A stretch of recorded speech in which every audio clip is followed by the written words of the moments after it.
Hola estudiantes, hoy es sábado el 8 de junio y vamos a comenzar una nueva lección. Esta vez se trata de la salud y el bienestar. Todo tipo de vocabulario que tiene que ver con las enfermedades, los síntomas, los médicos y el bienestar, la salud, los médicos, el hospital y las medicinas y los tratamientos. So, as always, you'll start first with vocabulario en contextos. These vocabulary tutorials can be very handy. Test your pronunciation out, and then you've got various activities. And then you'll move on to 4.1, the subjunctive. Always a good idea to do the grammar tutorial first, then follow up with this presentation. And if you need to, remember, you can always go outside and go to studyspanish.com for their perspective and for additional practice over there before tackling the exercises that you have here. And then 4.2, you've got commands, mandatos, and then 4.3, por y para.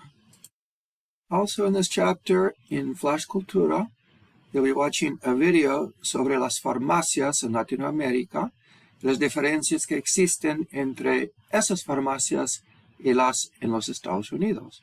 So, a few exercises of preparation, and then you'll watch your video, and then a couple of activities afterwards. True, false, and then an activity you've got to complete with the right answers. So, that's all very interesting. Now back on Canvas, we just completed the first discussion blog, El Amor a Primera Vista, Poema 20, and I was very impressed. Your comments were very interesting.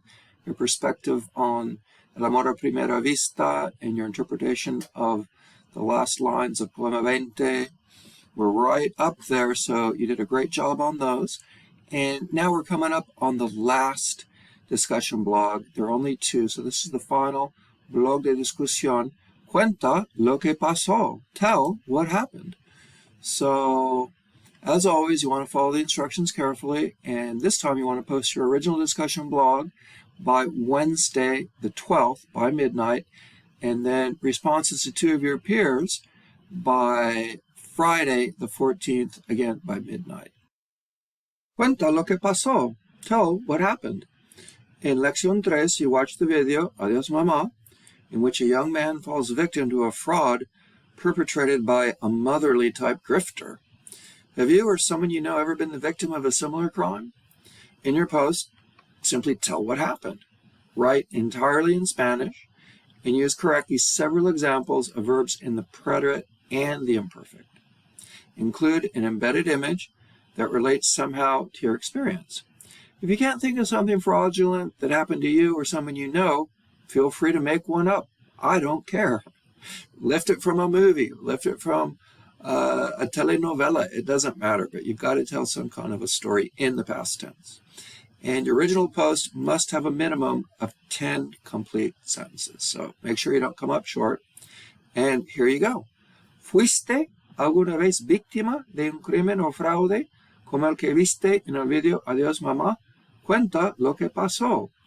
Were you a victim of a crime or fraud, such as you saw in the video Adiós Mamá?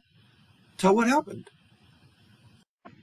So just to refresh your memory, I've gone back to Lección 3, Cinemateca, Adiós Mamá, and in this situation, a young man is approached by a lady, an old señora, in the supermarket, and she starts up a conversation, and you'll see what happens. She says, "You look just like my son," and then tells the whole story about he got wiped out in a car wreck, and she never had the chance to say goodbye to him, and it looks like he got suckered pretty easily. Se parece a mi hijo. Realmente es igual a él. Pues no sé qué decir. Sus facciones son idénticas. De veras. Tiene los mismos ojos que él. No puedo tocar. No. Perdón. Ah, Él también diría eso. Es tímido y de pocas palabras como usted. Sé que no me lo va a creer, pero tienen el mismo timbre de voz. ¿Y a mí qué? ¿y a mí qué? So what? ¿Y a mí qué? Murió Yo, en un choque. en un choque. El otro conductor iba borracho. Si él viviera, tendría la misma edad que usted. Well, Se she habría really gets him titulado. going with that story, and then at the very end, you'll see what happens. She was never able to say goodbye to her son. She asked this random stranger to say goodbye to her now as if he were really her son, and you'll see what happens. Adiós, mamá.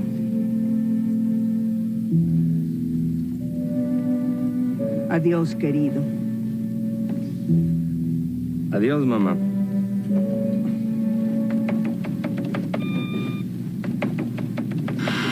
No sé lo que pasa. La máquina desconoce el artículo. Espera un segundo a que llegue el gerente.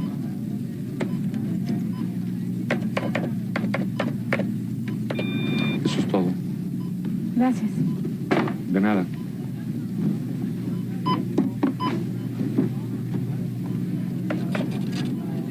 Son 3,488 pesos con 20 centavos. ¿Qué? No, no puede ser. No, sí está bien. Pero ¿Tres señorita, cosas? si solo son 3 cosas. Y lo que se llevó su mamá.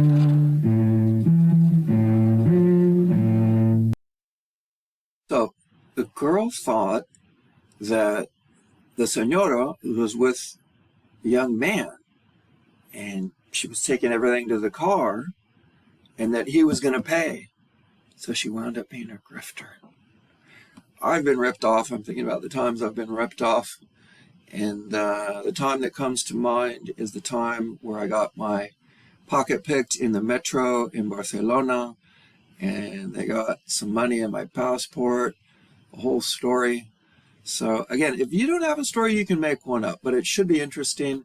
Don't be afraid to use your imagination if you need to. There are a lot of computer scams out there, internet fraud, so don't hold back. And remember to write entirely in Spanish, and don't forget to include an embedded image that relates somehow to your experience. So yeah, we have one down here, and here we have a mysterious dark gloved hand reaching for your money through the computer. So that's a pretty effective image. So this is the next one. It's coming up, and it's due. The hard deadline is next week on the 14th, but you should really get your first blog up and running so that other people can consider it by the 12th. Bueno, es todo por ahora. Feliz fin de semana y nos veremos muy pronto. Hasta luego.